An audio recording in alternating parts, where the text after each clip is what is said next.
Alrighty, guys, and hello. Welcome to episode number 2 here of the Weather Confessions podcast associated with Spot On Weather LLC. I am meteorologist Cody Barnhart. And I am meteorologist Matthew Euler. Alrighty, well, we have a very special treat for everybody here on episode number 2. Of course, if you were with us on the previous episode, the first one, we just kind of did an intro, real simple, real easy, what we were looking at as far as with this new adventure, with this new project as well, moving down the pipelines. We mentioned one of the awesome things we were getting ready to look forward to were some guest speakers and some people that know a lot more than what we do. We have one of those on here for this evening. Mike Myers, a wonderful pumpkin farmer, very intelligent and very well-versed in the ag field. Mikey, how you doing tonight, sir? Howdy, good evening to both of you. Thanks for having me on. Yeah, of course. So real quick, again, if you are not necessarily following us yet, you can do so on YouTube. Again, our Weather Confessions podcast, we have that up and ready to go from episode number 1 as well. We have our QR code here in the top corner of the screen once again. And we also have, of course, a lot to go over here for tonight as well. So if you're watching this, maybe on a tablet or on your computer, certainly you can scan that QR code. That'll take us to the YouTube page. And you can follow us along there as well. So, Mike, you've been doing this here for some time, and this has also been there's a lot of family relations right into the farm from what you and I have talked about. You want to go ahead and kind of talk about what you do and you know, who are you? Yeah, my name is Michael Myers. I live on a family farm of 5 generations. It goes back to about 1890. I live here with my wife, Lynette Myers. She's a big part of this operation as well. We started a pumpkin business. We'll follow behind my grandfather and my father with just cattle and chickens. The pumpkin business we started alone in 2000 as Myers Pumpkins. And then in the last almost 2 years now, we also added in the Highland cows. So we're Myers Highland Cow Farmstead as well. And we still do all this on the family farm here in Penlaird. Yeah, so you're not the Michael Myers that's going to go out and kill everybody come Halloween, right? You're the one that wants people to come to you. I get a lot of jokes in the fall, and everybody want me to dress up eventually like the movie star. I just might do that because we do the corn maze as well. That'd be a good opportunity for me to jump right into this. So it's probably going to happen. People ask me every year, said, you need to dress up. So maybe so. Matt, we need to circle. We're going to circle back around to this in the fall so we can get not only Mike back on, but also bring on like a costume or something, right? Oh, sure. Absolutely. It'd either be a Highland cow head on or a costume of Michael Myers, the movie, or there'll be something. We'll do something. So you make it a hybrid, you can throw on the cow head and then throw the rest of the costume. I think that would scare a few people. Absolutely. Oh, my. That's absolutely awesome. We love it. Well, as we know, of course, right, the drought issues, Mike, you are more than familiar. Matt, you guys down there in Southeast Virginia as well. They're plaguing the entire Eastern Seaboard. And it's been that way, unfortunately, for several months. Of course, many areas struggled over the winter, right? We had some snow. We had, of course, the sleet fest mess in January. But outside of some of that, we didn't have a whole lot of moisture here coming in for the winter. And, you know, Mike, you talk about a lot of times the drought. What does that look like as far as the impacts for you guys?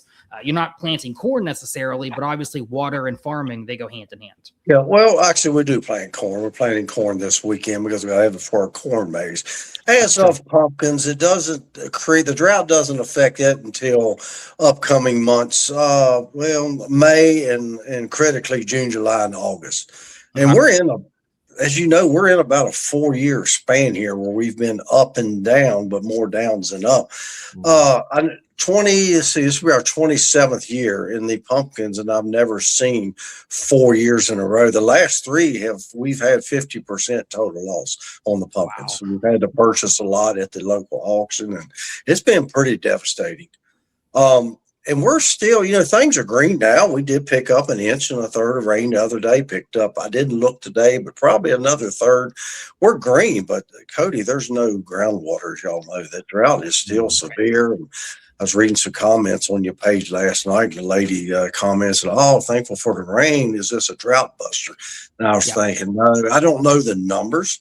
Y'all do, but I bet a drought buster at this point's 8 or 10 inches.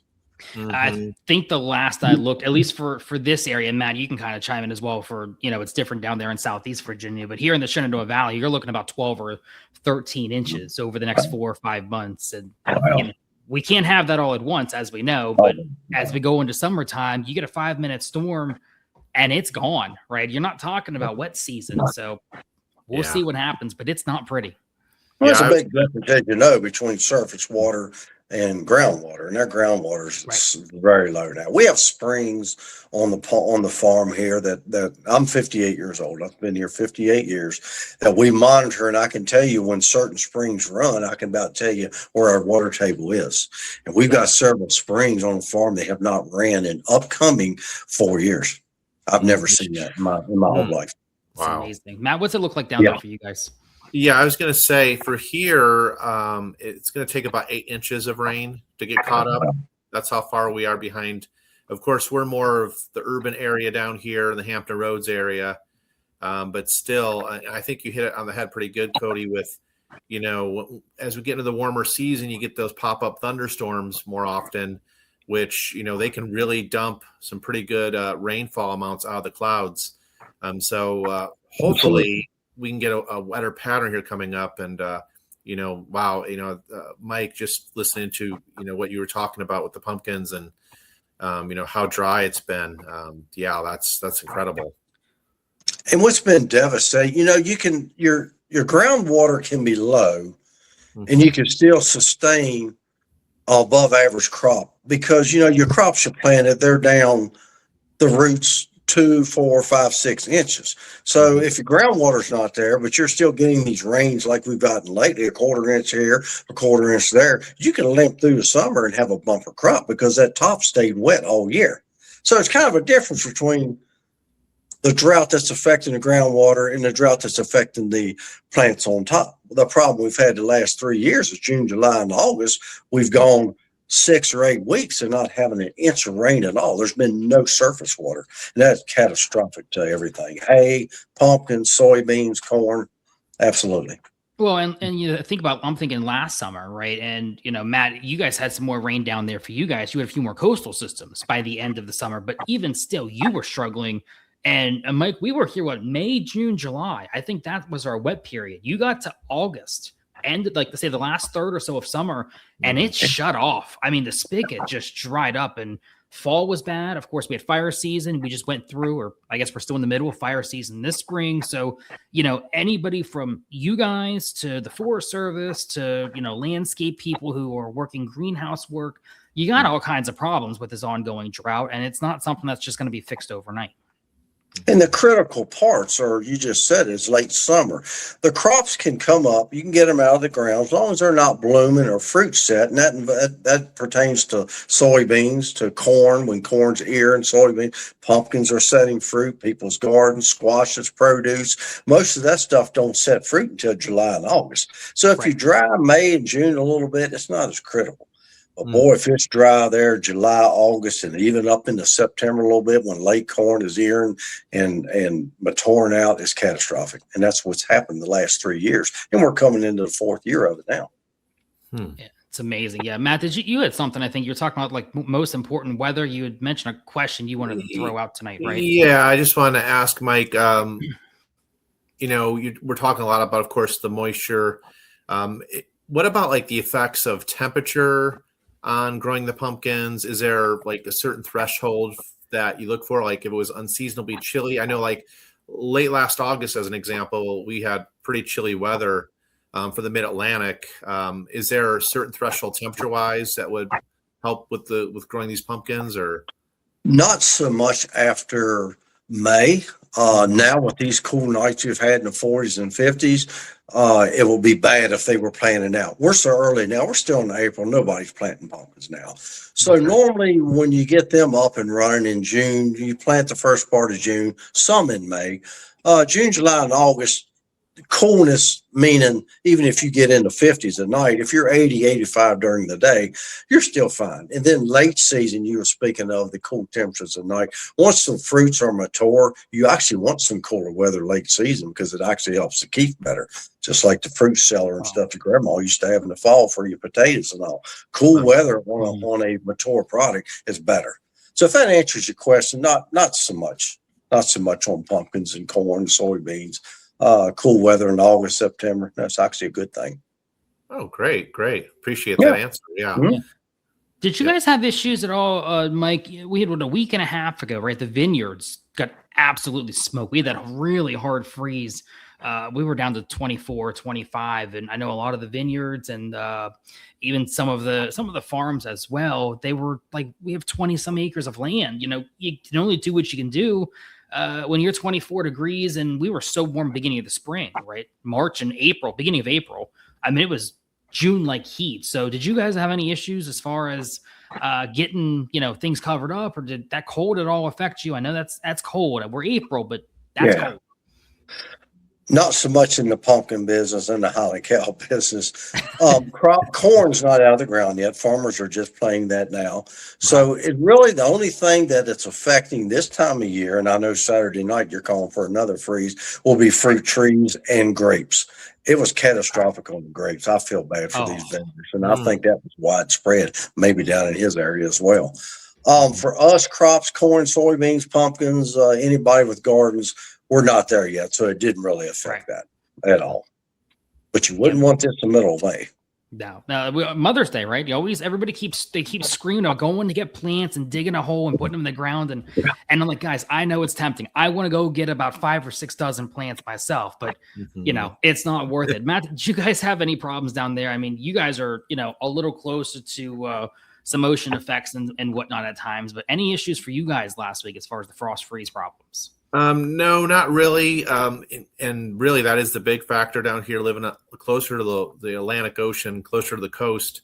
Right. It's more of a modifying effect. So, like out in Harrisonburg area in the Shenandoah Valley, you have the natural, of course, the valley being that colder air is more dense. It wants to sink into the valley. Here, it's kind of a chilly, damp feeling. If you've ever been out to Hampton Roads, you just kind of, when the wind blows off the water, it's chilly, but it still keeps the temperatures above freezing for the most part. I just dropped 2 mornings ago down to 40 here. Ooh. And it was pretty chilly, but it was not close to that freezing point of 32 degrees at all. No, 40's fine. 40's fine. You hit 35, 36. You start getting close to that frost category. You're like, all right, like let's slow down on some of that, Well, as you both know, if the ground temperature is cold, 35 degrees for the air temperature, you can still see frost lay on the ground. I've seen it lay on the ground before at 35, 36 degrees because the ground's cold, more especially if it's frozen.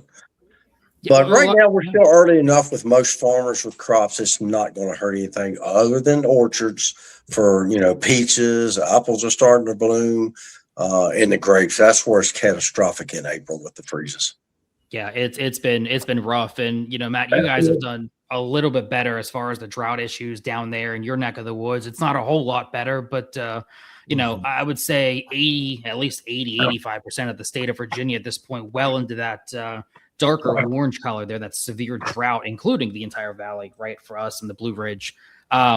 So it is not just the localities, a little bit here, a little bit there. You're talking, again, region-wide, statewide, eastern seaboard. We're all feeling this, and I mean, it seems like it's never ending. Mike, you talked about the groundwater, surface water. It's a little bit smaller than I wanted on this frame, but you can see all the brown dots there across the state of Virginia. Absolutely. And streams. You said it was a spring, correct? That you have on yours that's almost dried up, or 3 or 4 springs, and they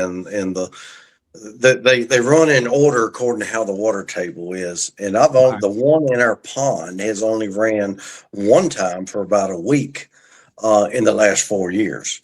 The other 3 go up on the farm, I guess, towards the west side of the farm, behind the farmhouse. I haven't seen them run, and we're coming up on 4 years. June will be 4 years. And I've never seen that in 58 years. Water tables, it's affecting people's wells. I don't know how much you want to speak on wells, but it's affecting people's shallow wells as well. Mm-hmm. Yeah, Yeah, I was Matt, going to ask, you guys are. ask a question. Yeah. Mike, kind of getting back to, like, you've been out there for quite some time.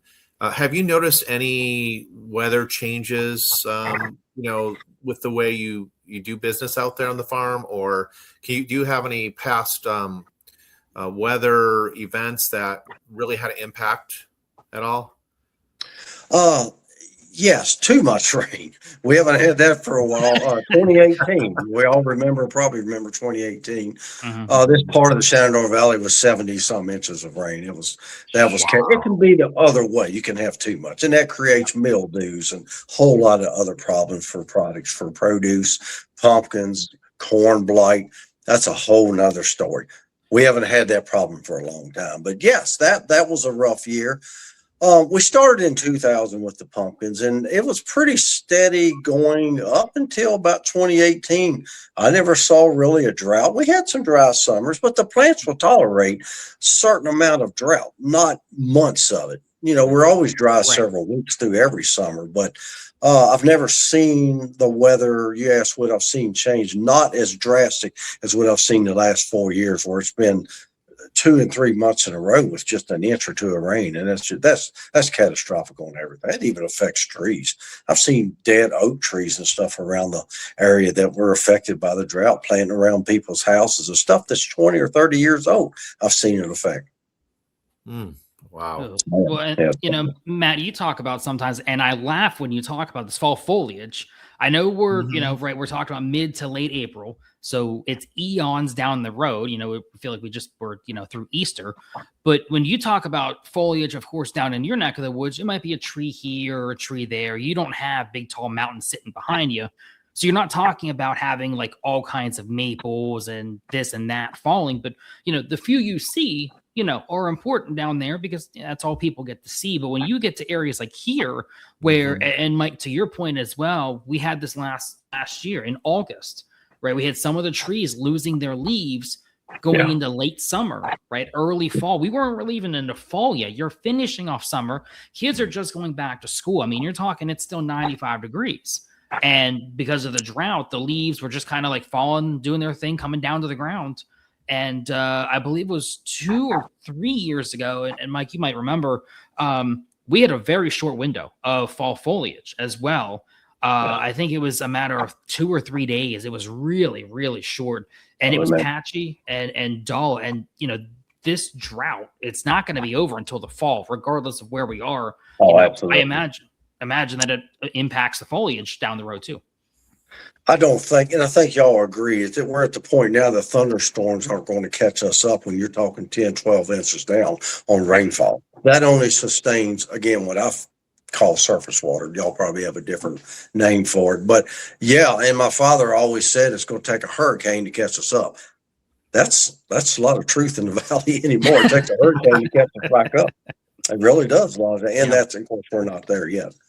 Yeah, Matt, you want to send some of that water up here once we get the tropical season? Yeah, we can share some of this coastal rain with both of you. I was going to say, Mike, it's interesting. Obviously, with agriculture and the weather, relying so heavily on the weather. We just came out of a La Nina. We're actually in ENSO neutral conditions now. So typically with a La Nina, you're going to get, less of that southern, southeastern, off the coast type of storm development. So, that pretty much explains why we have this past drier period with a La Nina. But now we're starting to shift focus to where we're expecting El Nino to develop. So hopefully, we'll have some more moisture coming up from the southeast to the mid-Atlantic, and we can get all caught up on rain. Well, in the last couple of weeks, it's been better. Is that a sign of it, or is this not part of it? But we've picked up decent rain the last 10 days or so. Really good. Mm-hmm. Yeah, I think that's the transition, right? That's, in La Nina, we had back in the winter, you had storm potential after storm potential, but until it verifies, right? That's all it is. We're watching something, and it could be something big or something not so big, but there is something there to keep an eye on. And, we had those 2 early December systems that came through that brought a little bit of some light snow, a couple of inches, which was nice to see before Christmas. And then we had 1 or 2 other systems that were more impactful, but in between that, there wasn't hardly anything. But like you said, the last, 2-3 weeks or so, you've seen that rainfall begin to pick up a little bit.